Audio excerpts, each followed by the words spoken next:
Hello.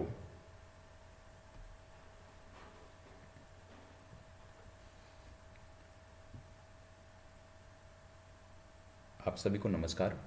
दैनिक current affairs के session में स्वागत करता हूं आप सभी का। और आज शिवरात्रि का महापर्व है। इस पर्व की ढेर सारी शुभकामनाएं आप सभी को। तो आज की जो हमारी चर्चा है, जैसे कि आप सब जानते हैं कि इस सेशन में सबसे पहले हम करंट अफेयर्स देखते हैं। करंट अफेयर्स के बाद जीएस खंड देखते हैं और जीएस के बाद जीके खंड देखते हैं। तीन चीज़ें अभी तक इसमें देखी जा रही हैं। आगे आने वाले दिनों में इनमें कुछ चीज़ें और जुड़ेंगी, जैसे कि मैथ और रीजनिंग, जो कि हमारी परीक्षाओं में प्रीलिम्स में पूछी जाती है। तो सबसे पहले आज हम जीके खंड से अपनी शुरुआत करने जा रहे हैं। और जीके खंड के अंतर्गत अभी तक हमने 3 टॉपिक कवर किए हैं और आज से ये चौथा टॉपिक आपका शुरू हो रहा है। और ये जो फोर्थ टॉपिक है, ये संबंधित है कैपिटल एंड करेंसी से। किससे संबंधित है? कैपिटल एंड करेंसी से संबंधित ये टॉपिक है। ठीक है, कैपिटल एंड करेंसी मतलब देश, उनकी राजधानी और उनकी मुद्रा से संबंधित। तो राजधानी और मुद्रा से संबंधित ये आपका टॉपिक है। राजधानी और मुद्रा को यहाँ पे हम देखने वाले हैं समग्रता से। तो चलिए एक एक करके अब यहाँ से शुरुआत करते हैं। सबसे पहले जब हम बात कर रहे हैं राज्य के संदर्भ में, यहाँ देश समझिएगा और राजधानी के बारे में, तो यहाँ पे आपको देखने को मिल रहा होगा, ये विश्व का मैप आपको देखने को मिल रहा है। ये रीजन आपका उत्तर अमेरिका है, आप सब जानते होंगे। ठीक है, ये रीजन आपका दक्षिण अमेरिका है। ठीक है, ये अफ्रीका का रीजन है आपका। ठीक है, अफ्रीका रीजन हो गया। ये वाला जो रीजन है, ये ये ये एशिया का, यहाँ से कुछ इस तरह से है, ये एशिया का रीजन हो गया। ठीक है, इसके बाद ये कोरिया प्रायद्वीप हो गया, इसी में आता है। ऑस्ट्रेलिया हो गया, और ये सब भी एशिया में ही आते हैं। एशिया बहुत बड़ा कॉन्टिनेंट है, आप जानते होंगे। और ये रीजन जो आपको देखने को मिल रहा है, ये यूरोप के अंतर्गत आता है। तो इस प्रकार से जो महादेश हैं उसके बारे में आपने देखा, और ये अंटार्कटिका आपका आता है। तो एक एक करके हम एक एक रीजन से शुरुआत करेंगे और अपनी चीज़ों को बेहतर बनाने का प्रयास करेंगे। तो चलिए शुरुआत करते हैं, ज़्यादा समय इसमें ना लेते हुए। ये आपको देखने को मिल रहा होगा कैरेबियन सी। कहाँ पे है? यदि मैं वर्ल्ड के मैप में आपको दिखाऊं इस चीज़ को, तो कैरेबियन सी की जब आप बात करते हो, ये जो रीजन है, ये जो रीजन है, ये आता है आपका कैरेबियन सी। मतलब गल्फ ऑफ मैक्सिको, मैक्सिको की खाड़ी है ये। मैक्सिको की खाड़ी के पूरब में आपको ये रीजन देखने को मिलता है, टापू जैसा रीजन देखने को मिलता है। कई सारे देश यहाँ पे आते हैं। उसी के मैप को यहाँ पे हमने थोड़े से बड़े में दिखाया है। ठीक है, अब इसमें जैसे आप देख रहे होंगे, यहाँ पे आपको देखने को मिल रहा है मैक्सिको। ठीक है, ये आपको मैंने रीजन बताया था, गल्फ ऑफ मैक्सिको। ठीक, अब यहाँ पे देखो, जैसे जमैका आपको देखने को मिल रहा है, क्यूबा आपको देखने को मिल रहा है, हैती आपको देखने को मिल रहा है, डोमिनिकन रिपब्लिक आपको देखने को मिल रहा है, बहमास आपको देखने को मिल रहा है। और आप सब देख रहे होंगे कि ये सब द्वीपीय देश हैं। अब इसमें जैसे आप देखते होंगे, दो प्रमुख द्वीपीय समूह बोला जाता है, एक है ग्रेटर एंटाइल्स और एक है लेसर एंटाइल। ठीक है, लेकिन जो प्रमुख देश आते हैं वो इसी ग्रेटर एंटाइल्स में आते हैं, लेसर वाले में उतने प्रमुख देश नहीं आते हैं। ठीक है, अब आइए इसी में से एक एक करके देखते हैं। सबसे पहले हम देखने वाले हैं, इसके अंतर्गत कैरिबियन सी के अंतर्गत जो देश आता है उसका नाम है बारबाडोस। पहला जो देश आता है वो है बारबाडोस। ठीक है, पहला देश जो देखने को मिलता है वो है बारबाडोस। बारबाडोस की जब हम बात करते हैं, किसी भी देश को हम देखेंगे और देश देखने के बाद उसकी राजधानी देखेंगे। बारबाडोस यहाँ पे आपको देखने को मिल रहा होगा, ये आपका है बारबाडोस। बारबाडोस की जब हम बात करते हैं कैपिटल की, तो इसकी कैपिटल है ब्रिज टाउन। क्या कैपिटल है इसकी? ब्रिज टाउन इसकी कैपिटल है। और इसकी कैपिटल के साथ साथ इसकी करेंसी की यदि हम बात करें, तो यहाँ पे बारबोडेसियन डॉलर चलता है, यहाँ का अपना डॉलर चलता है। ये यहाँ की करेंसी है। तो ब्रिज टाउन यहाँ की राजधानी है और ये यहाँ की करेंसी है। दूसरा देश जो हम यहाँ पे देखने जा रहे हैं उसको बोलते हैं क्यूबा। क्यूबा, क्यूबा आपको देखने को मिल रहा होगा, ये आपका देश है क्यूबा। ठीक है, क्यूबा, ये क्यूबा देश है। ठीक है, क्यूबा की राजधानी की बात करें तो इनकी राजधानी है हवाना, यहाँ पे आपको देखने को मिल रहा है। तो क्यूबा, क्यूबा की राजधानी है हवाना। ठीक है, और क्यूबा की जो करेंसी चलती है वो है क्यूबन पेसो। क्यूबन पेसो, ये यहाँ की करेंसी है। बहुत लंबे समय तक अमेरिका और क्यूबा में विवाद चला था, हालांकि अब लगातार शांति बनी हुई है। इसके बाद अगला जो देश आता है वो है जमैका। तो अगला जो हम देश यहाँ पे देख रहे हैं वो है जमैका। और जमैका देश की जब हम बात करें तो इसका की जो कैपिटल है वो है किंग्स टाउन। ठीक है, क्या कैपिटल है इसका? Kings town.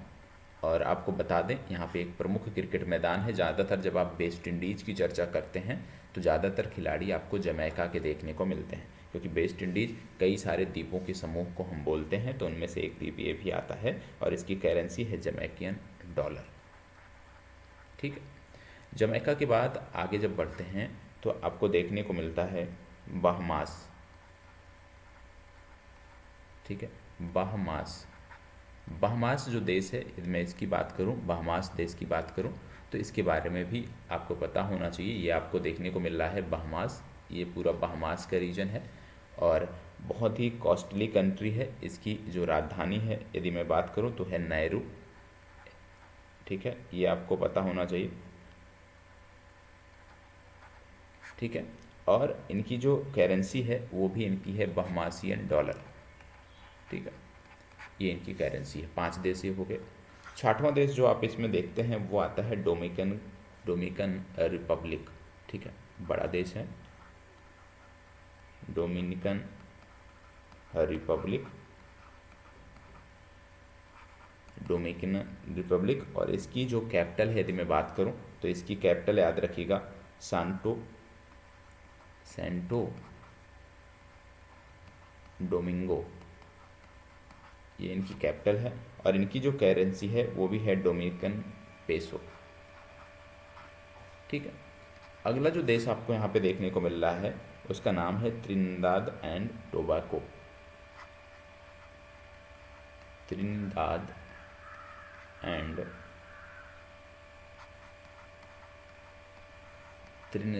And Tobago. ठीक है, तो त्रिनिदाद और टोबैगो की जब हम बात करते हैं तो इसमें एक चीज़ याद रखिएगा कि ये जो देश है ये बहुत महत्वपूर्ण है। इसकी राजधानी है port of Spain. Port of Spain इसकी राजधानी है। ठीक है, और इसकी करेंसी है त्रिनिदाद एंड टोबैगो डॉलर। तो यहाँ पे जो करेंसी है ज़्यादातर यदि हम देखें तो इनके देशों के नाम से ही जुड़ी हुई है। इसका जो नाम है करेंसी का वो इनके देशों से ही जुड़ा हुआ है, तो इसको भी आपको ध्यान रखने की ज़रूरत है। तो ज़्यादातर यदि करेंसी के बारे में यहाँ से पूछा जाता है तो मुझे नहीं लगता कि आपको कहीं भी कोई समस्या यहाँ पे करेंसी को लेकर के यहाँ पे आने वाली है। डोमिनिकन रिपब्लिक की मैं बात कर रहा था, ये आपको देखने को मिल रहा है डोमिनिकन रिपब्लिक। और सेंटो डोमिंगो जो इनकी राजधानी है ये यहाँ पे आपको देखने को मिल रही है। तो इस तरह से आपको याद रखना है इस रीजन में। इस रीजन में एक देश और बचा है जो कि बहुत महत्वपूर्ण है, उसका नाम है हैती। क्या नाम है इसका? इसका नाम है हैती। हैती की जब हम बात करते हैं तो याद रखिएगा इसकी कैपिटल है port your Prince. Port your Prince. ठीक है, और यहाँ की जो करेंसी है वो है हैतीनियन गॉर्डे, GOURD, हैतीनियन गॉर्डे, ये यहाँ की करेंसी है। तो 8 देश आपने देखे।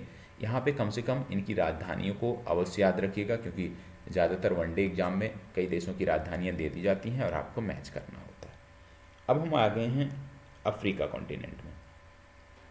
अफ्रीका कॉन्टिनेंट आप जानते हैं बहुत बड़ा कॉन्टिनेंट है। तो सबसे पहले हम यहाँ पे उत्तर अफ्रीका में हम बात करते हैं एक एक करके देशों के बारे में। हम मोरक्को से अपनी शुरुआत करेंगे। ठीक है, तो यहाँ पे अफ्रीका के संदर्भ में पहला देश हम जो देखने जा रहे हैं वो है मोरक्को। ठीक है, मोरक्को के बारे में यदि हम बात करें तो मोरक्को की जो कैपिटल है वो है रबात। ठीक है, इनकी कैपिटल है रबात और इनकी जो मुद्रा है वो है मोरक्कन दिरहम। मोरक्कन दिरहम जो है ये इनकी मुद्रा है। दूसरा जो देश आपको देखने को मिल रहा है वो है अल्जीरिया। कौन सा देश है? अल्जीरिया। ठीक है, अब यहाँ पे यदि हम बात करें इनकी जो कैपिटल है वो है अल्जीरियस। ठीक है, अल्जीरियस ये इनकी कैपिटल है। ठीक है, ये आपका है अल्जीरिया और इनकी ये कैपिटल है अल्जीरियर, और इनकी जो राजधानी है वो भी है अल्जीरियर्स दिनार। ठीक है। तीसरा जो देश देखने को इसमें मिल रहा है वो है लीबिया। ठीक है, ये आपको देखने को मिल रहा होगा लीबिया।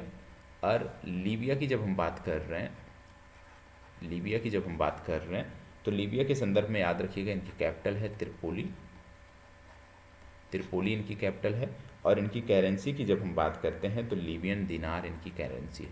ठीक है, लीबियन दिनार इनकी करेंसी है। अगला जो देखने को मिल रहा है वो है इजिप्ट। अगला देखने को मिल रहा है इजिप्ट। ठीक है, इजिप्ट। और इजिप्ट के बारे में जब हम बात करते हैं तो इसकी कैपिटल है कायरो, और इसकी करेंसी है इजिप्टियन पाउंड। ठीक है, इसकी करेंसी है इजिप्टियन पाउंड। आगे बढ़ते हैं तो अगला जो देश इसमें देखने को मिल रहा है वो है ट्यूनीशिया। ये आपको देखने को मिल रहा है ट्यूनीशिया। ठीक है, तो अगला देश यहाँ पे जो आता है वो है ट्यूनीशिया। और ट्यूनीशिया के बारे में जब हम बात करते हैं तो इसकी कैपिटल है ट्यूनिस, और यहाँ की जो मुद्रा है वो है ट्यूनीशियन दिनार। मतलब सिर्फ इतना याद रखना है कि दिनार है या पाउंड है या दिरहम है, तो सिर्फ मोरक्को में आपको मोरक्कन दिरहम देखने को मिल रहा है, बाकी कहीं भी आपको जो है दिरहम देखने को नहीं मिल रहा है। करेंसी पूछी जाती है तो इसको थोड़ा सा ध्यान देने की ज़रूरत है। अगली बात जब आती है, अगला देश जो आता है वो है मॉरिटीनिया। ये आपका रहा मॉरिटीनिया। ठीक है, मॉरिटीनिया अगला देश आपका आ गया मॉरिटीनिया। मॉरिटीनिया देश की जब हम बात करते हैं तो मॉरिटीनिया की जो राजधानी है, यदि मैं बात करूँ मॉरिटीनिया की, इसका नाम याद रख लीजिएगा। इसका नाम है नोकचोट। नोकचोट। और यहाँ की जो करेंसी है वो है उगिया। ठीक है, नोकचोट, और यहाँ की जो करेंसी है वो है उगिया। तो मॉरिटीनिया हो गया। मॉरिटीनिया के बाद जब हम आगे बढ़ते हैं इसी में, अगला यदि मैं बात करूँ, इतना आपने उम्मीद करता हूँ नोट कर लिया होगा। तो अगला मैं यदि बात करूँ तो यहीं पे देख लेते हैं माली। अगला देश जो आपका आ रहा है वो आ रहा है माली। 1 मिनट का समय दीजिएगा। यहाँ पे एक मैप को ऐड कर लेते हैं तो चीज़ें ज़्यादा अच्छे से समझ में आएंगी।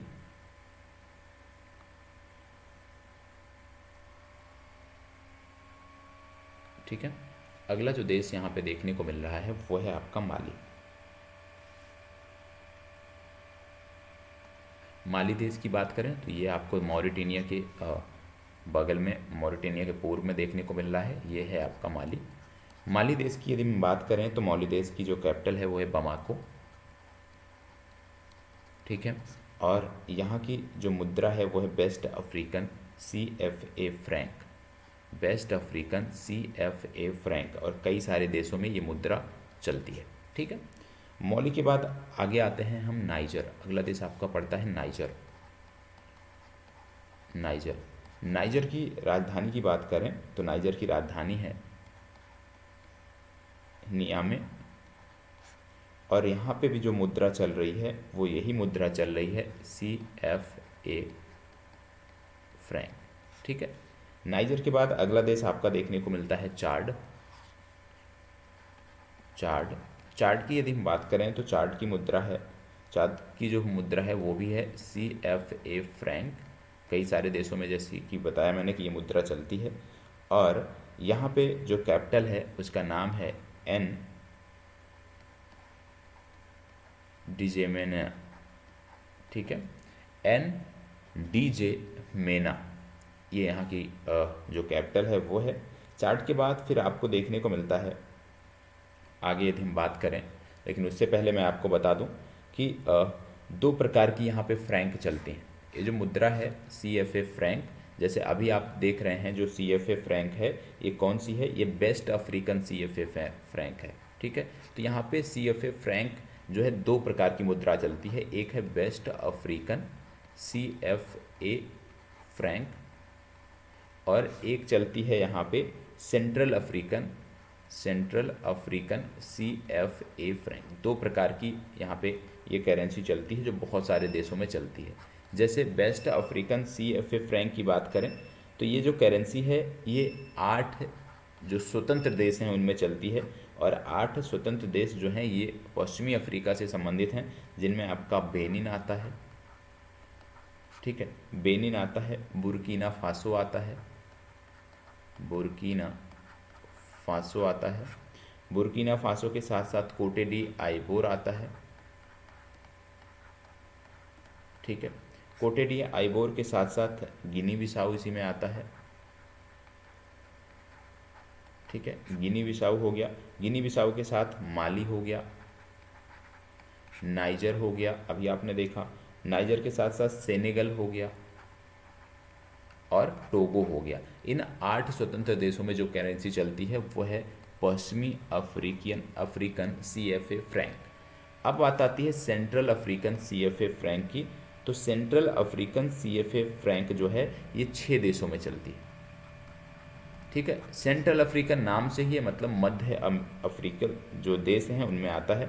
जैसे इसमें कौन कौन से आता है, सेंट्रल अफ्रीकन CFA फ्रैंक वाले जो देश हैं उनमें कौन सा आता है, इनमें मध्य अफ्रीकी देश आते हैं, जैसे कैमरून हो गया, ठीक है, कैमरून हो गया, कैमरून के बाद सेंट्रल अफ्रीकन रिपब्लिक हो गया, सेंट्रल अफ्रीकन रिपब्लिक हो गया, इसके बाद आपको चाड हो गया, ठीक है, चाड के बाद आपको रिपब्लिक ऑफ कांगो हो गया, रिपब्लिक ऑफ कांगो हो गया, इसके साथ साथ इक्वेटोरियल गिनी बिसाऊ हो गया, इक्वेटोरियल गिनी बिसाऊ आपका हो गया, और गैबोन हो गया। इन देशों में जो मुद्रा चलती है उसको बोलते हैं सेंट्रल अफ्रीकन CFA फ्रैंक। तो दो प्रकार की यहाँ पे CFA फ्रैंक देखने को मिल रही हैं, और ये अपने आप में महत्वपूर्ण है क्योंकि कन्फ्यूजन यहीं पे हो जाता है कि सेंट्रल अफ्रीकन है या वेस्ट अफ्रीकन। तो यदि आपको ये पता है कि अफ्रीका के कौन से देश पश्चिमी तट पे आते हैं या पश्चिमी देश हैं, अफ्रीका में कौन से देश हैं जो मध्य में आते हैं, तो आप इसको आसानी से हैंडल कर ले जाओगे, ठीक है। चलिए आगे देखते हैं, जहाँ तक हम बढ़े थे उसके आगे बढ़ते हैं। एक मैप फिर से ऐड कर लेते हैं जिससे साथ साथ देखते चलें, क्योंकि तब जाके चीज़ें हमारी और भी बेहतर होती हैं। और इसको होमवर्क ही आज कर लीजिएगा, आपके एटलस में भी दिया होगा, बहुत महत्वपूर्ण चीज़ें हैं, ठीक है, छोटी छोटी चीज़ें हैं और पेपर के बदलते परिदृश्य में ये सभी महत्वपूर्ण हो जाती हैं। अब जो हम आगे बढ़ने वाले हैं, हम बात करने वाले हैं सूडान की, सूडान देश की बात करने वाले हैं।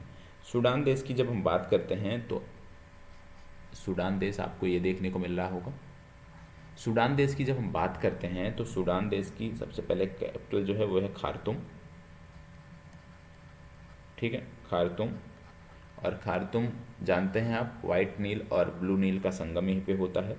और इसकी जो करेंसी है वो है सूडानीज पाउंड, ये यहाँ की करेंसी है। सूडान के बाद एक देश इसी से अलग होके बना जो इसका दक्षिणी देश था, जिसको बोलते हैं साउथ सूडान, साउथ सूडान। और साउथ सूडान की कैपिटल की बात करें, इसकी कैपिटल है जूबा। और यहाँ पे जो मुद्रा चलती है यदि हम उसकी बात करें तो साउथ सूडानियन पाउंड चलता है, साउथ सूडानियन पाउंड चलता है, मतलब दोनों जगह पाउंड चलता है, ये आपको याद रखना है, ठीक है। इसके बाद अगला आता है इक्वेटोरियल गिनी बिसाऊ। क्या आता है? Equatorial Guinea Bissau, equatorial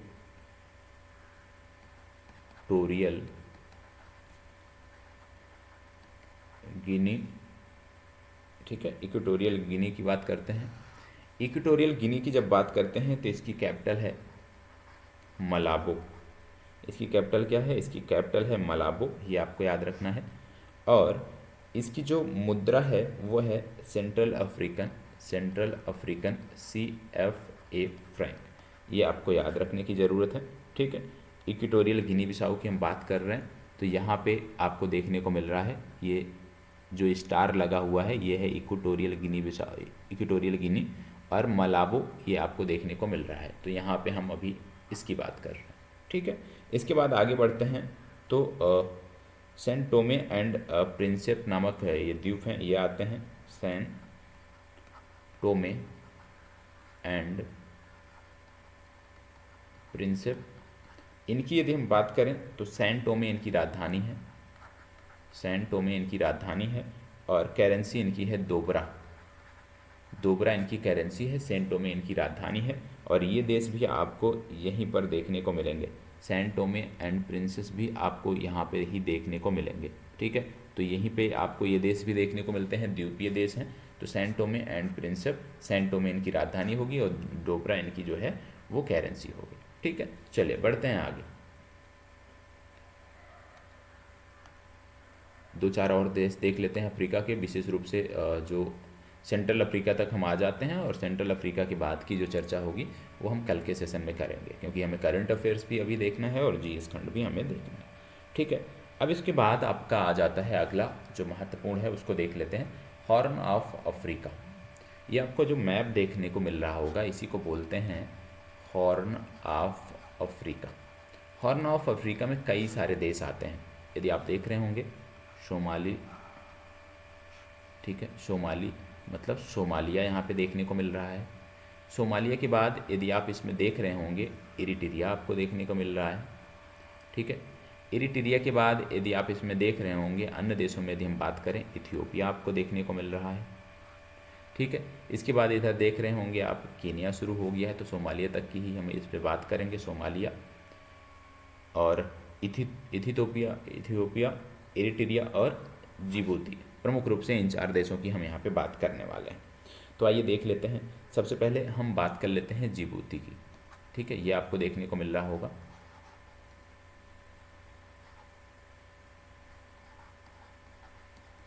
Djibouti की बात कर लेते हैं। जिबूती की जब हम बात करते हैं तो इसकी राजधानी है जिबूती सिटी, जिबूती सिटी इनकी राजधानी है। और इनकी करेंसी की यदि हम बात करें तो जिबूती फ्रैंक इनकी करेंसी है। जिबूती के बाद अगला जो देश आता है हॉर्न ऑफ अफ्रीका में, वो आता है इरिट्रिया, ठीक है, इरिट्रिया। और इरिट्रिया की जब हम बात करते हैं, इनकी कैपिटल है अशमारा, ठीक है, अशमारा इनकी कैपिटल है। और इनकी जो करेंसी है वो है नकफा, नकफा इनकी करेंसी है। इरिट्रिया के बाद हम आ जाते हैं इथियोपिया में, ठीक है। इथियोपिया में जब हम आते हैं तो इनकी करेंसी है आदिस अबाबा, इनकी जो कैपिटल है वो है आदिस अबाबा। और इथियोपिया की जो मुद्रा है वो है बिर, याद रखिएगा, बहुत महत्वपूर्ण है। इथियोपिया में जो करेंसी चलती है उसको बोलते हैं बिर। फिर बात आती है सोमालिया, सोमालिया, सोमालिया की जब हम बात करते हैं तो मोगादिशु आप जानते हैं, एक पोर्ट भी है, पोर्ट सिटी है मोगादिशु, ये यहाँ की कैपिटल है। और यहाँ की जो मुद्रा है वो है सिलिंग, सिलिंग यहाँ की मुद्रा है, और मोगादिशु यहाँ की राजधानी है। तो हॉर्न ऑफ अफ्रीका के अंतर्गत ये चार प्रमुख देश आते थे, इनको आपने देख लिया। अब कई बार क्या है, परीक्षा में ज़रूरी नहीं करेंसी पूछ लिया जाए, हो सकता है आपसे पूछ लिया जाए कि कौन से देश हैं जो हॉर्न ऑफ अफ्रीका के अंतर्गत आते हैं। तो आपको पता होना चाहिए कि जिबूती, इरिट्रिया, इथियोपिया और सोमालिया हैं, चार देश हैं जो हॉर्न ऑफ अफ्रीका के अंतर्गत आते हैं। यहाँ पे हॉर्न ऑफ अफ्रीका की जब हम बात करते हैं तो लाल सागर भी याद रखना है, गल्फ ऑफ आदन भी याद रखना है, और यहाँ पे एक जल संधि पड़ती है। ये आप होमवर्क है आपका कि यहाँ पे कौन सी जल संधि है, ये आप हमें कमेंट बॉक्स में बताओ, ठीक है। ये कौन सी जल संधि है जो यमन को अलग करती है, ठीक है, अफ्रीका से, ये आप हमें कमेंट बॉक्स में बताओगे, ठीक है। मोगादिशु जैसे मैंने बोला कि एक पोर्ट कंट्री है, पोर्ट सिटी है, तो ये रहा आपका मोगादिशु, ये भी आपको ध्यान रखने की ज़रूरत है, ठीक है। तो आज के लिए जीके के सेशन में इतना ही, मिलते हैं नेक्स्ट सेशन में, तब हम इसके आगे की बात करेंगे, ठीक है। उम्मीद करता हूँ आज की जो चर्चा जीके के अंतर्गत हुई है वो आपको समझ में आई होगी और उससे आप संतुष्ट भी होंगे। अब हम डेली करंट अफेयर्स सेशन में चलते हैं, और डेली करंट अफेयर्स के अंतर्गत हम देखते हैं कि क्या चीज़ें हैं जो हमारी परीक्षा के संदर्भ में महत्वपूर्ण हैं, जिस पर हमें अच्छे से गौर करना है, जिस पे हमें ध्यान देना है। तो यहाँ पे सबसे पहले आपको देखने को मिल रहा होगा करंट अफेयर्स के अंतर्गत पहला प्रश्न बोला क्या जा रहा है, राष्ट्रीय उत्पादकता दिवस कब मनाया जाता है, राष्ट्रीय उत्पादकता दिवस कब मनाया जाता है। और आगे बढ़ने से पहले मैं आपको एक बात का जिक्र कर देता हूँ कि कि ज्ञान भूमि बैच, ध्यान रखिएगा, ज्ञान भूमि बैच 01 जो है ये संस्था द्वारा प्रारंभ किया गया है नेक्स्ट बीपीएससी एग्जाम को लेकर के। 17th बीपीएससी एग्जाम को लेकर के ये बैच प्रारंभ किया गया है। इस बैच में डेली बेसिस पे कक्षाएं आपको उपलब्ध कराई जाएंगी। ठीक है, डेली आपको यहाँ पे कक्षाएं उपलब्ध कराई जाएंगी। तो आप में से जो भी इच्छुक हैं, आपके पास यही समय सही मौका है कि आप ज्ञान भूमि बैच से जुड़ें और डेली बेसिस पे जो कक्षाएं आपको उपलब्ध कराई जा रही हैं उनको देखकर अपनी तैयारी को विधिवत करें। ठीक है, तो ज्ञान भूमि बैच से यदि आपको जुड़ना है तो आपको आज़ाद एकेडमी लर्निंग ऐप डाउनलोड करना होगा। आज़ाद एकेडमी लर्निंग ऐप पर आपको इस बैच से संबंधित जानकारी, इस बैच की प्राइस क्या है, वैलिडिटी क्या है, वो सभी जानकारी मिल जाएगी। कहीं भी कोई भी समस्या होती है आप इस वीडियो के कमेंट बॉक्स में हमें सूचित कर सकते हैं या संस्था के जो दिए हुए नंबर हैं उन पे आप संपर्क कर सकते हैं। चलिए अब हम बात कर लेते हैं पहले प्रश्न की। पहला प्रश्न यहाँ पे कह रहा है हाल ही में राष्ट्रीय उत्पादकता दिवस कब मनाया गया है, राष्ट्रीय उत्पादकता दिवस कब मनाया जाता है। तो यहाँ पे आपको बता दें कि राष्ट्रीय उत्पादकता दिवस मनाया जाता है 12 फरवरी को। ठीक है, और भारतीय उत्पादकता सप्ताह भी मनाया जाता है 12 से 18 फरवरी तक, ये सप्ताह भी मनाया गया, ये भी आपको याद रखना है। इसकी थीम क्या थी यदि आपसे पूछ लिया जाए तो याद रखिएगा AI productivity engine for economic growth. ठीक है, ये इसकी थीम थी, ये आपको पता होना चाहिए। इसके साथ साथ एक दिवस और याद रखिएगा जो कि फरवरी के सेकेंड सोमवार को मनाया जाता है, सेकेंड सोमवार को मनाया जाता है। अब की बार ये 12 फरवरी को मनाया गया और इसको बोलते हैं अंतर्राष्ट्रीय मिर्गी दिवस। अंतर्राष्ट्रीय मिर्गी दिवस, ये भी याद रखने की ज़रूरत है। चलिए आगे बढ़ते हैं। अगला प्रश्न है भारत सरकार द्वारा किस वर्ष तक सड़क दुर्घटनाओं में होने वाली मौतों को 50% कम करने का लक्ष्य रखा गया है। भारत सरकार द्वारा किस वर्ष तक सड़क दुर्घटना में होने वाली मौतों को 50% कम करने का लक्ष्य रखा गया है। तो याद रखिएगा ये लक्ष्य रखा गया है वर्ष 2030 तक। भारत सरकार चाहती है, क्योंकि सड़क दुर्घटना में मौतें बहुत ज़्यादा हो रही हैं, उनको ये कम करना चाहती हैं, उसको लेकर के बहुत सारी मुहिम भी चला रही हैं। तो उसको ये 50% कम करना चाहते हैं, कब तक, वर्ष 2030 तक। ठीक है, अब इसके बाद यदि हम बात करें कुछ चीज़ों पे, तो आइए देख लेते हैं। इससे एक पहल है हमारी जिसका नाम है आई रास्ते, कुछ इस तरह से देखने को मिलता है, आई रास्ते पहल। आई रास्ते पहल जो है ये बहुत ही महत्वपूर्ण पहल है, इसको थोड़ा सा गौर करने की ज़रूरत है, इस पर थोड़ा सा ध्यान देने की ज़रूरत है। क्यों ध्यान देने की ज़रूरत है? क्योंकि ये जो आई रास्ते पहल है ये सड़क परिवहन एवं राजमार्ग मंत्रालय की योजना है। किसकी योजना है? सड़क परिवहन एवं राजमार्ग मंत्रालय। ठीक है, राजमार्ग मंत्रालय की ये योजना है, सड़क परिवहन एवं राजमार्ग मंत्रालय की ये योजना है। और आई रास्ते पहल की जब हम बात करते हैं तो आपको बता दें चर्चा में इसलिए है क्योंकि वर्ल्ड गवर्नमेंट समिट का आयोजन हुआ था। कहाँ पे आयोजन हुआ था? दुबई में हुआ था। वर्ल्ड गवर्नमेंट समिट जो दुबई में आयोजित किया गया था, वहाँ पे इसी AI जो ये पहल है हमारी आई रास्ते जो पहल है, इसको AI powered government service category में, AI powered government service category में 9वां गवर्नमेंट टेक पुरस्कार मिला था। 9वां गवर्नमेंट टेक पुरस्कार मिला था। तो इसलिए इस मुहिम को याद रखना है, इस पहल को याद रखना है कि आई रास्ते पहल है जिसको वर्ल्ड गवर्नमेंट समिट में 9वां गवर्नमेंट टेक पुरस्कार मिला था। ये आपको याद रखने की ज़रूरत है। इसके साथ साथ आप जानते हैं कि ये है क्या, आई रास्ते पहल है क्या? तो इसमें क्या है कि AI आर्टिफिशियल इंटेलिजेंस की मदद से एक्सीडेंट प्रोन जो एरियाज हैं उनकी पहचान की जाती है। तो इसकी मदद से एक्सीडेंट प्रोन एरिया की पहचान की जाती है आई रास्ते मुहिम, इसलिए हमारे लिए महत्वपूर्ण हो जाती है। ठीक है, चलिए हाल ही में निम्नलिखित में से किस देश में UPI लॉन्च किया गया? सबसे पहले आपसे ये भी पूछा जा सकता है कि UPI का फुल फॉर्म बताओ। तो UPI का फुल फॉर्म है यूनिफाइड पेमेंट इंटरफेस। ठीक है, यूनिफाइड पेमेंट इंटरफेस। और यूपीआई की बात करें तो अभी हाल ही में 2 देशों में ये लॉन्च किया गया, पहला था मॉरिशस और दूसरा था श्रीलंका। तो मॉरिशस और श्रीलंका में लॉन्च किया गया, आपके विकल्प में श्रीलंका दिया गया है, श्रीलंका इसका सही उत्तर होगा। इससे पहले ये फ्रांस में भी लॉन्च किया गया था, फ्रांस का जो एफिल टावर है वहाँ से लॉन्च किया गया था, ये भी याद रखना है। ठीक है, आगे बढ़ते हैं। प्रश्न संख्या 4, हाल ही में दादा साहब फाल्के पुरस्कार कैटेगरी में बदलाव लाने के लिए किसकी अध्यक्षता में एक समिति का गठन किया गया था? किसकी बात हो रही है? दादा साहब फाल्के पुरस्कार भारत सरकार द्वारा दिया जाने वाला ये सर्वोच्च पुरस्कार है, फिल्मों की कैटेगरी में दिया जाने वाला ये सर्वोच्च पुरस्कार है, जिसको बोलते हैं दादा साहब फाल्के पुरस्कार। और इसमें कुछ बदलाव किए गए हैं और ये बदलाव नीरज शेखरा कमेटी की संस्तुति पर किए गए हैं। नीरज शेखर जो कमेटी थी इसने कुछ सुझाव दिए, जैसे सबसे पहले आपको बता दें कि दादा साहब फाल्के पुरस्कार जो है ये आजीवन उपलब्धि के लिए दिया जाता है, आजीवन उपलब्धि के लिए दिया जाता है। देता कौन है? तो याद रखिएगा सूचना एवं प्रसारण मंत्रालय देता है, सूचना एवं प्रसारण मंत्रालय द्वारा ये दिया जाता है, सूचना एवं प्रसारण मंत्रालय द्वारा ये पुरस्कार वितरित किया जाता है, दिया जाता है। पहला बदलाव क्या किया गया कि इस पुरस्कार में जो पहले राशि दी जाती थी वो 10 लाख रुपए दी जाती थी, जिसको बढ़ाकर 15 लाख कर दिया। ठीक है, पहला बदलाव। दूसरा बदलाव क्या कर दिया कि यहाँ पे पहले एक पुरस्कार होता था जिसका नाम था इंदिरा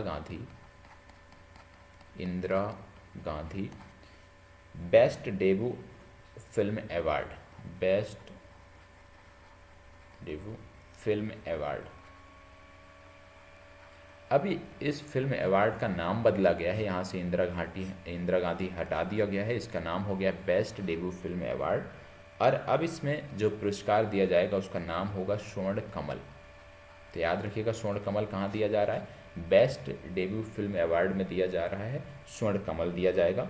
और पहले 3 लाख रुपए मिलते थे, जिसमें से 1.5 लाख डायरेक्टर को, 1.5 लाख प्रोड्यूसर को मिलते थे, लेकिन अब 3 के 3 लाख रुपए जो हैं ये डायरेक्टर को दिए जाएंगे। तीसरा जो बदलाव देखने को मिला है वो है एक पुरस्कार इसी के अंतर्गत होता था जिसका नाम था नरगिस दत्त अवार्ड। ठीक है, नरगिस दत्त अवार्ड। नरगिस दत्त अवार्ड विशेष रूप से राष्ट्रीय एकता को जो प्रमोट करने वाली फिल्में थीं उनको दिया जाता था। अब इसका भी नाम बदल दिया गया है और यहाँ से नरगिस दत्त हटा दिया गया है, अब इसका नाम हो गया है best film on national, best film on national social and environmental issue. ठीक है, ये नाम हो गया है। तो इसमें आपको याद रखना, इसमें जो अवार्ड दिया जाएगा वो दिया जाएगा रजत कमल। ठीक है, एक चीज़ और याद रखिएगा कि अब यहाँ पे रजत कमल के अंतर्गत 2 लाख रुपए प्रोड्यूसर और 2 लाख रुपए डायरेक्टर को दिए जाएंगे। ठीक, इसके साथ साथ एक नई कैटेगरी जोड़ी गई जिसका नाम है best AVGC film award. Best AVGC का मतलब एनिमेशन, वर्चुअल इफेक्ट, गेमिंग और कॉस्मिक वाली जो फिल्में होती हैं उनको भी अब यहाँ पे जोड़ा गया है, उनको भी अब पुरस्कृत किया जाएगा। तो ये जो नए बदलाव हैं ये आपको पता होने चाहिए, नए बदलावों को याद रखने की आवश्यकता है। आगे बढ़ते हैं। हाल ही में नूतन उन्नत अभिलाषा नामक छात्रवृत्ति प्रोग्राम किस राज्य द्वारा चलाया गया है? नूतन उन्नत अभिलाषा, यहाँ पे आपको बताते हैं, इसको शॉर्ट में बोलते हैं NUA। ठीक है, NUA का मतलब नूतन उन्नत अभिलाषा। और ये जो स्कॉलरशिप प्रोग्राम है इसको चलाया गया है ओडिशा में। कहाँ पे चलाया गया है? ओडिशा में। तो बी विकल्प आपका सही उत्तर होगा। इसमें है क्या? इसमें जो स्नातक कर रहे हैं या जो स्नाकोत्तर कर रहे हैं, ठीक है, इनके छात्रों के लिए, स्नातक छात्रों के लिए और स्नाकोत्तर छात्रों के लिए, इसमें चाहे मेल कैटेगरी हो या फीमेल कैटेगरी हो, तो याद रखिएगा कि इनमें 9,000 रुपये प्रतिवर्ष दिए जाएंगे मेल कैटेगरी को, और फीमेल कैटेगरी को 10,000 रुपये प्रतिवर्ष दिए जाएंगे। जो स्नातक और स्नाकोत्तर से कार्यक्रम से जुड़े होंगे उन छात्रों के लिए योजना है कि यदि मेल कैटेगरी है तो 9,000 रुपये प्रतिवर्ष, फीमेल कैटेगरी है तो 10,000 रुपये प्रतिवर्ष दिए जाएंगे। इसके साथ साथ यदि ये बच्चे SC/ST समुदाय से जुड़े होंगे तो इनको 1000 अतिरिक्त मिलेगा। मतलब यदि कोई मेल कैटेगरी में है और SC समुदाय से जुड़ा है या ST से तो उसको 10,000 और फीमेल कैटेगरी में है तो उसको 11,000 मिलेंगे। इसी के तहत इसमें एक खुशी योजना भी इनकी चल रही है, बहुत महत्वपूर्ण योजना है खुशी योजना। अब तो इन्होंने खुशी प्लस भी प्रारंभ कर दिया है। तो खुशी योजना में क्या था कि जो 6 से 12 वर्ष की बच्चियां थीं उनको फ्री नैपकिन जो है सरकार उपलब्ध करा रही थी, स्कूलों में फ्री नैपकिन उपलब्ध करा रही थी सरकार, ठीक है। और खुशी प्लस में क्या कर दिया इन्होंने, जो पहले चली आ रही वो तो दे ही रहे हैं, प्लस मासिक धर्म को लेकर के जागरूकता भी यहाँ पे फैलाई जा रही है, जागरूकता का प्रसार भी किया जा रहा है खुशी प्लस योजना में। तो ये भी आपको याद रखने की ज़रूरत है। आगे बढ़ते हैं और देखते हैं अगला प्रश्न। अगला प्रश्न है, विश्व के पहले city wide air taxi service की शुरुआत कहाँ की गई? विश्व के पहले सिटी वाइड एयर टैक्सी की शुरुआत कहाँ की गई है? तो याद रखिएगा, विश्व के पहले सिटी वाइड एयर टैक्सी की जो शुरुआत की गई है वो दुबई में की गई है। कहाँ की गई है? दुबई में की गई है। और यहाँ पे एक चीज़ और याद रखिएगा कि जब हम दुबई की बात करते हैं तो दुबई में जो ये शुरुआत हुई है इसके लिए इन्होंने समझौता किया है जोबी एविएशन से, ठीक है। जोबी एविएशन के साथ इन्होंने MOU साइन किया है, ठीक है। इसके साथ साथ अभी पिछले प्रश्न में हम बात कर रहे थे उड़ीसा की, वहाँ से देख लेते हैं कुछ फैक्ट और मुझे याद आ गया। जैसे वहाँ पे एक योजना चल रही जिसका नाम है स्वयं, ठीक है, स्वयं योजना चल रही है। और ये जो स्वयं योजना है इसको बोलते हैं स्वतंत्रता युवा उद्यमी, स्वतंत्र युवा उद्यमी, ठीक है। स्वतंत्र युवा उद्यमी के अंतर्गत क्या है, यहाँ पे युवाओं को, याद रखिएगा, यहाँ पे युवाओं को 1 लाख रुपए दिए जा रहे हैं, ठीक है। यहाँ पे युवाओं को 1 लाख रुपए दिए जा रहे हैं और ये भी ब्याज मुक्त उपलब्ध कराए जा रहे हैं। कितने दिनों के लिए? 18 से 35 वर्ष के लिए इनको ये ब्याज मुक्त उपलब्ध करवाए जा रहे हैं। और यहाँ पे ध्यान रखना है कि इनके परिवार की वार्षिक आय 2 लाख से कम होनी चाहिए। यदि परिवार की आय 2 लाख से कम है तो 1 लाख रुपए ब्याज मुक्त आपको उपलब्ध कराए जा रहे हैं, चाहे आप रूरल क्षेत्र के हों या अर्बन क्षेत्र के हों, वहाँ पे कोई समस्या नहीं है। इसके साथ साथ new education for new India campaign भी चल रहा है यहाँ पे, ठीक है। New education for new India campaign,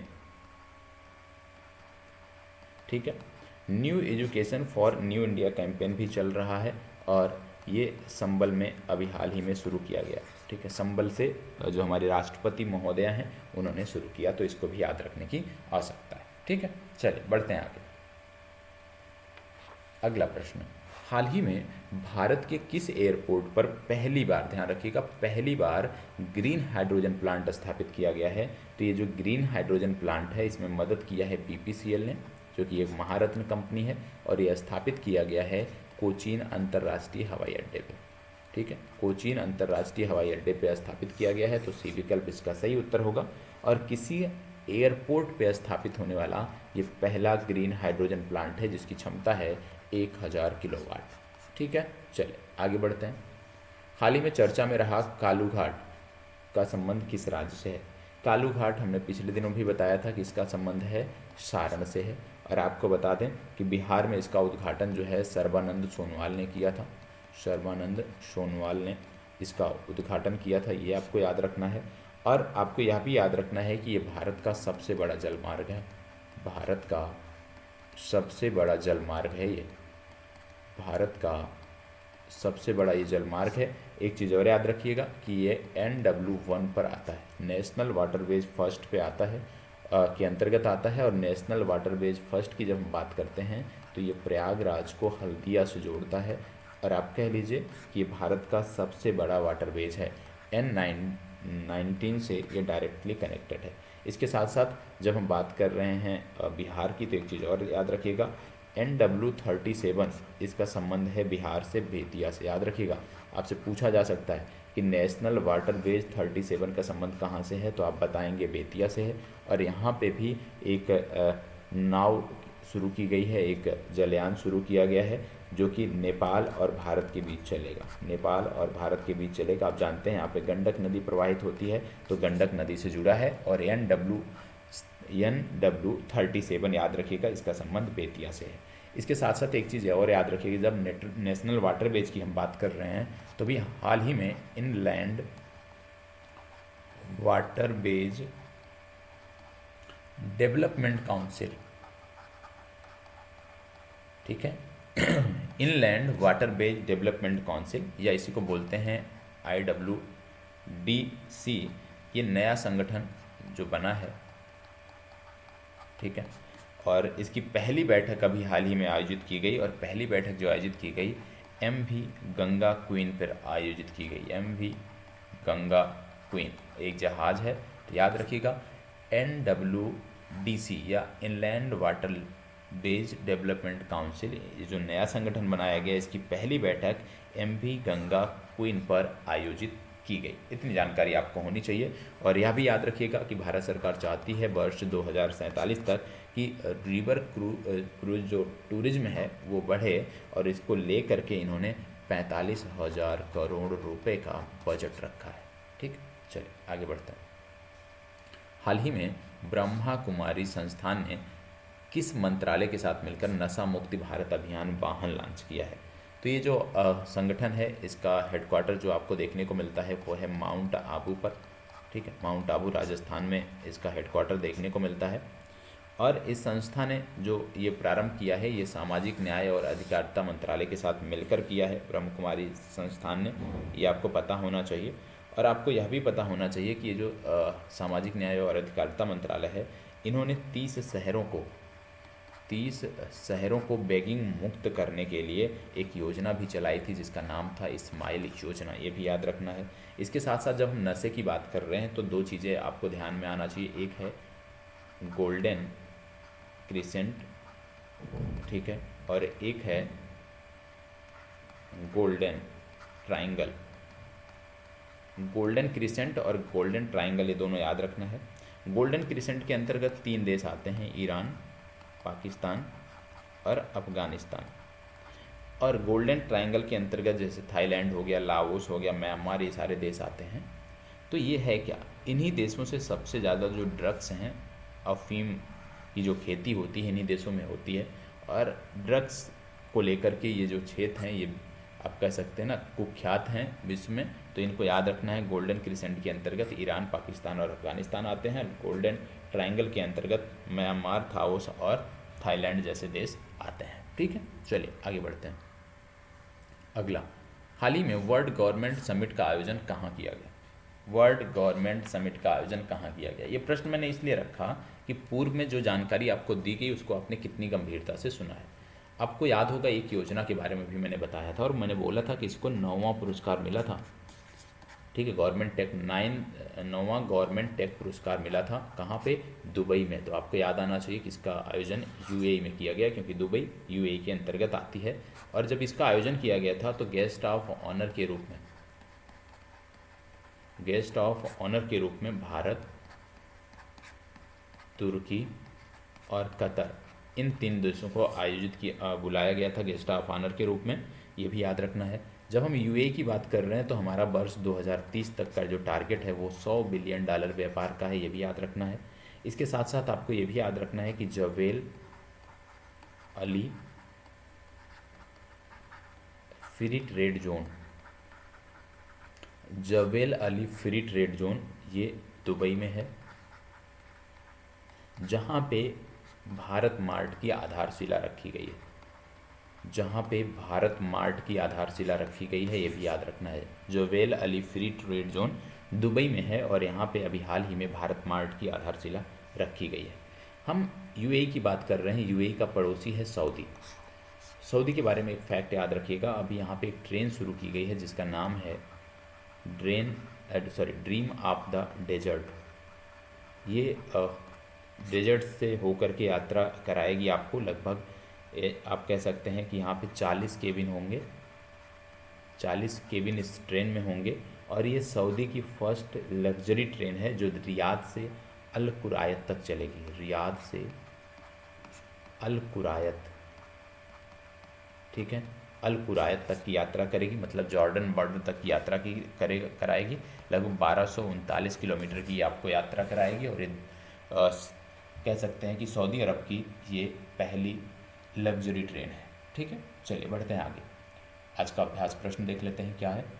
आज का अभ्यास प्रश्न है, हाल ही में चर्चा में रहा दुधवा नेशनल पार्क का संबंध किस राज्य से है, आपको बताना है। 4 विकल्प हैं, इनमें से किस राज्य से है कमेंट बॉक्स में इसका आप जवाब दीजिएगा। और कल जो प्रश्न पूछा गया था उसके उत्तर की हम बात कर लेते हैं। कल का प्रश्न था, विश्व में सबसे ज़्यादा कॉफ़ी का उत्पादन कहाँ पे होता है, तो विश्व में सबसे ज़्यादा कॉफ़ी का उत्पादन ब्राज़ील में किया जाता है।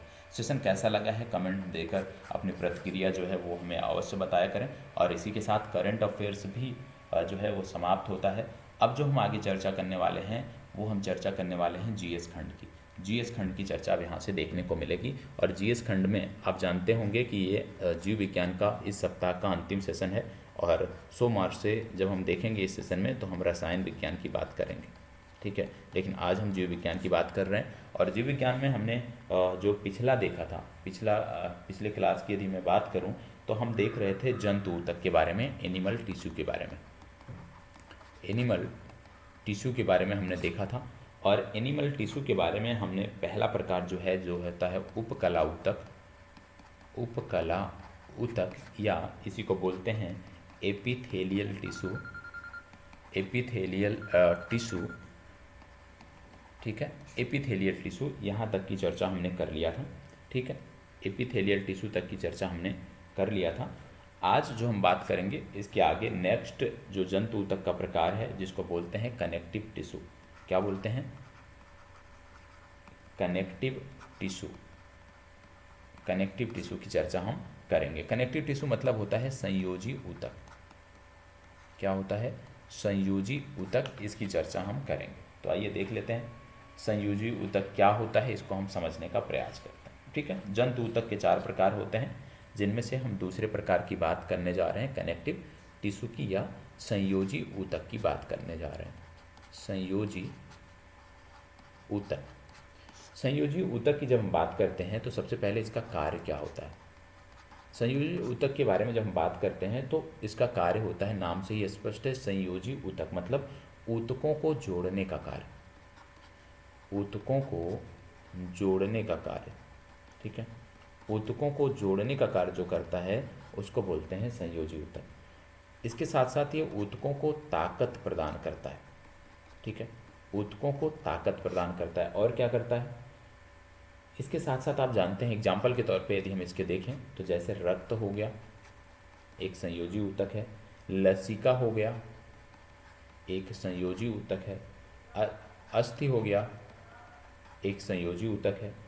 उपास्थि हो गया, एक संयोजी ऊतक है। लिंगामेंट हो गया, एक संयोजी ऊतक है। तो इसको आपको याद रखने की ज़रूरत है। लिगामेंट की जब हम बात करते हैं, लिगामेंट इसको बोलते हैं स्नायु। क्या बोलते हैं? स्नायु। और याद रखिएगा, जैसे bone to bone, bone to bone जब जुड़ता है, जहाँ पे ज्वाइंट होता है बोन टू बोन का, वहाँ पे लिगामेंट ही कार्य करता है बोन टू बोन जोड़ने का। ठीक है, इसके साथ साथ एक होता है टेंडरा। टेंडर या इसी को बोलते हैं कंडरा। इसका क्या कार्य होता है? बोन को मसल से जोड़ने का कार्य होता है। बोन को मसल से जोड़ने का जो कार्य है वो टेंडर करता है। इसी के साथ साथ एक होता है adipose tissue. Adipose tissue. Adipose tissue जो होता है इसका कार्य होता है वसा का संचय करना।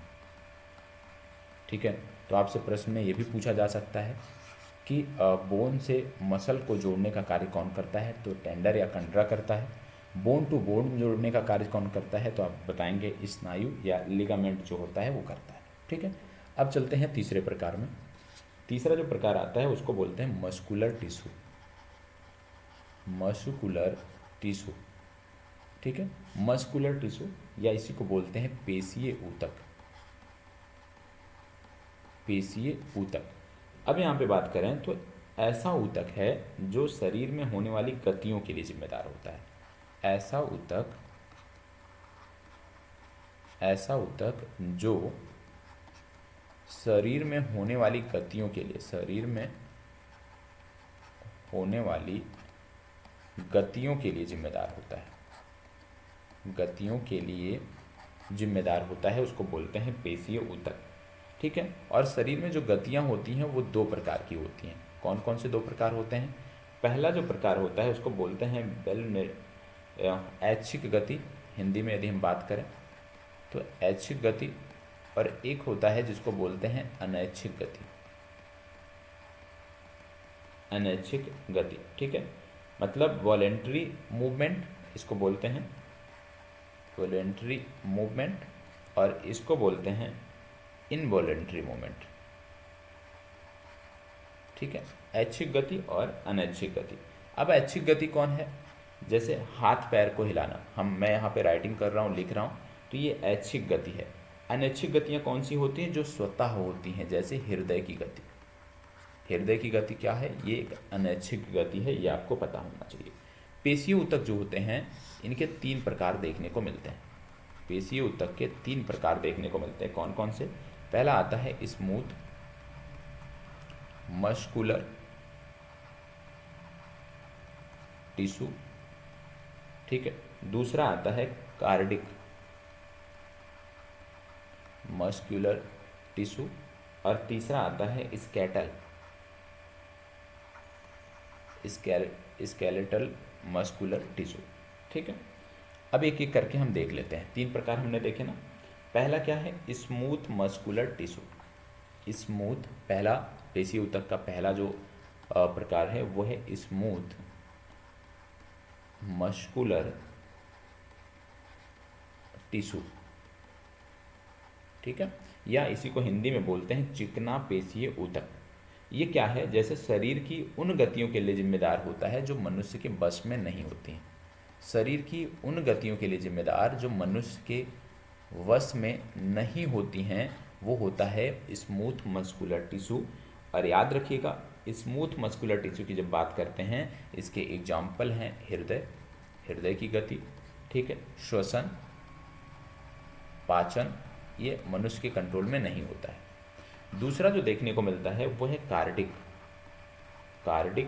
Muscular tissue. Cardiac muscular tissue, और कार्डिक मस्कुलर टिश्यू मतलब हृदय पेशीय ऊतक, मतलब हृदय की पेशियों में होने वाली गतियों के लिए जिम्मेदार होता है। हृदय के पेशियों में होने वाली गतियों के लिए जो जिम्मेदार होता है उसको बोलते हैं कार्डिक मस्कुलर टिश्यू। और कार्डिक मस्कुलर टिश्यू की जब हम बात करते हैं, इसको हिंदी में बोलते हैं हृदय पेशीय ऊतक। हिंदी में क्या बोलते हैं? हृदय पेशीय ऊतक इसको बोलते हैं, ये आपको याद रखना है। तो हृदय पेशीय ऊतक मतलब हृदय की पेशियों में होने वाली गतियों के लिए जिम्मेदार होता है। हृदय की पेशियों में होने वाली गतियों के लिए इसकी जिम्मेदारी होती है, ये मूवमेंट कराता है, ठीक है। तीसरा प्रकार skeletal muscular tissue. Skeletal muscular tissue की जब बात करते हैं, इसको बोलते हैं कंकालीय पेशीय ऊतक। कंकालीय पेशीय ऊतक, और ये किसके लिए होता है? ये ऐच्छिक गतियों के लिए जिम्मेदार होता है। किसके लिए? ऐच्छिक गतियों के लिए जिम्मेदार होता है, ये आपको याद होना चाहिए, जैसे हाथ पैर की गतियाँ। तो उपरोक्त सभी जो हैं ये क्या हैं? ये मस्कुलर टिश्यू के उदाहरण हैं, सॉरी मस्कुलर टिश्यू के प्रकार हैं, और आपने देखा कि किसका क्या कार्य होता है, ठीक है। चलिए आगे बढ़ते हैं। अगला आता है नर्वस टिश्यू, ठीक है। जंतु ऊतक में अगला प्रकार आता है नर्वस टिश्यू, या इसी को बोलते हैं तंत्रिका ऊतक, ठीक है। नर्वस टिश्यू या तंत्रिका ऊतक जंतु ऊतक का ये चौथा प्रकार है, ठीक। अब इसमें क्या है कि जीवों में होने वाली दोनों प्रकार की क्रियाएं, चाहे वो ऐच्छिक हैं या अनैच्छिक हैं, उन पे नियंत्रण एवं समन्वय, ठीक है। मतलब चाहे वो ऐच्छिक गति हो, ठीक है, या अनैच्छिक गति हो, चाहे वो ऐच्छिक गति हो या अनैच्छिक गति हो, दोनों ही क्रियाओं में नियंत्रण और समन्वय बनाने की जो जिम्मेदारी होती है वो होते हैं नर्व्स टिश्यू या तंत्रिका ऊतक की जिम्मेदारी होती है। उदाहरण के रूप में जैसे आँख का काम क्या है? देखना। तो ये जो नियंत्रण इस पे है, समन्वय बना रहा है, वो कौन बना रहा है? नर्व्स टिश्यू बना रहा है। जैसे हाथ का काम है लिखना, जब आप कुछ लिख रहे हो, ठीक है, तो ये नियंत्रण कौन बना रहा है? ये बना रहा नर्व्स टिश्यू या इसी को बोलते हैं तंत्रिका ऊतक। इसके सेल को नर्व्स कहते हैं, ठीक है। इसके 3 भाग होते हैं, याद रखिएगा। इसके सेल को क्या बोलते हैं? इसके सेल को हम बोलते हैं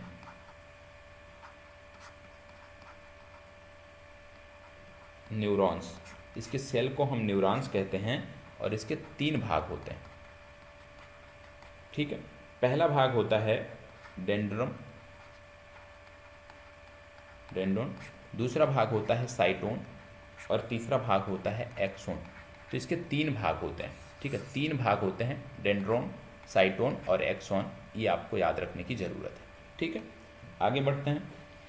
अब जैसे आपने देखा न्यूरॉन्स कहते हैं किसके सेल को? नर्व्स टिश्यू के जो सेल होते हैं उसको कहते हैं न्यूरॉन्स और इसके 3 भाग होते हैं, ये आपने देख लिया। न्यूरॉन्स का काम क्या होता है? किसी भी सूचना को न्यूरॉन्स का काम क्या होता है? किसी भी सूचना को शरीर से मस्तिष्क तक पहुंचाना, शरीर से मस्तिष्क तक पहुंचाना। तो किसी भी सूचना को शरीर से मस्तिष्क तक पहुंचाने का जो काम होता है वो न्यूरॉन्स करते हैं या तंत्रिका कोशिका करती है, ठीक है। अब इतनी सारी चीज़ें हो गई और इसी के साथ साथ टिश्यू का जो चैप्टर था वो समाप्त होता है। नेक्स्ट हम देखेंगे पोषण या इसी को आप बोलते हैं न्यूट्रिशन, ठीक है। न्यूट्रिशन या पोषण हम नेक्स्ट देखेंगे। क्या होता है पोषण, न्यूट्रिशन क्या होता है? तो यहाँ पे हम देख लेते हैं, थोड़ा सा बेसिक देख लेते हैं और उसी के बाद से कल से शुरुआत करेंगे। जैसे जब हम न्यूट्रिशन की बात कर रहे हैं तो वह क्रिया जिसके द्वारा शरीर की वृद्धि व विकास होता है, कोई भी क्रिया जिसके द्वारा शरीर की वृद्धि हो रही हो, शरीर का विकास हो रहा हो, ठीक है, उसको हम कहते हैं पोषण, ठीक। शरीर के अंदर टूट फूट मरम्मत का जो कार्य होता है वो न्यूट्रिशन ही करते हैं। और मानव शरीर में पोषण की जो प्रक्रियाएं होती हैं वो कई स्टेज में होती हैं, जैसे इंडाइजेशन, ठीक है, डाइजेशन, इसके बाद है एब्जॉर्प्शन, एसिमिलेशन या डिफेक्ट्रॉन। तो बहुत सारी प्रक्रियाएं हैं, इनके बारे में हम कल के सेशन में देखेंगे। पोषण के बारे में, पोषण से ही अपनी चर्चा की शुरुआत करेंगे। और कल का सेशन का मतलब अभी सोमवार से हम मिलेंगे, लेकिन सोमवार से बुधवार तक जो आपको देखने को मिलेगा वहाँ पे हम रसायन विज्ञान का जिक्र करेंगे। उसके बाद जब हम आएंगे बृहस्पति शुक्र में, जब हम आएंगे तो वहाँ पे हम जीव विज्ञान को लेकर के चलेंगे, क्योंकि हमें दोनों पे फोकस करना है। तो दोनों का अलग अलग नोट्स आप बनाते रहिए, ठीक है। नोट्स अलग अलग तैयार करते रहिए। जब बायो का सेशन हो तो बायो का कंटिन्यू कर दीजिए और जब केमिस्ट्री का हो तो केमिस्ट्री वहाँ पे कंटिन्यू कर दीजिए। तो इससे आपकी भी चीज़ें बेहतर रहेंगी और हमें भी आसानी होगी चीज़ों को समाप्त करने में। सारी चीज़ें व्यवस्थित रहेंगी तो आपको भी पढ़ने में उतना ही आनंद आएगा जितना आप सोचते हो कि आपको आना चाहिए। और एक चीज़ और, जो भी यहाँ पे आपको कंटेंट मैं दे रहा हूँ, याद रखिएगा ये पेड बैच के कंटेंट हैं जो मैं आपको उपलब्ध करा रहा हूँ। कहीं भी निःशुल्क इतनी डिटेल जानकारी व्यवस्थित तरीके से क्रमबद्ध नहीं मिलेगी। हाँ, एक एक टॉपिक मिल सकता है, कोई एक टॉपिक करा दिया, फिर 2 टॉपिक छोड़ के फिर एक करा दिया, लेकिन एक तरफ से 100% कंटेंट आपको इस तरह से नहीं मिलने वाला है। तो कैसा लगा कमेंट बॉक्स में ज़रूर अपनी प्रतिक्रिया दीजिएगा। और इसी के साथ मैं यहीं पर अपनी चर्चा को विराम देता हूँ। धन्यवाद, बहुत बहुत आभार।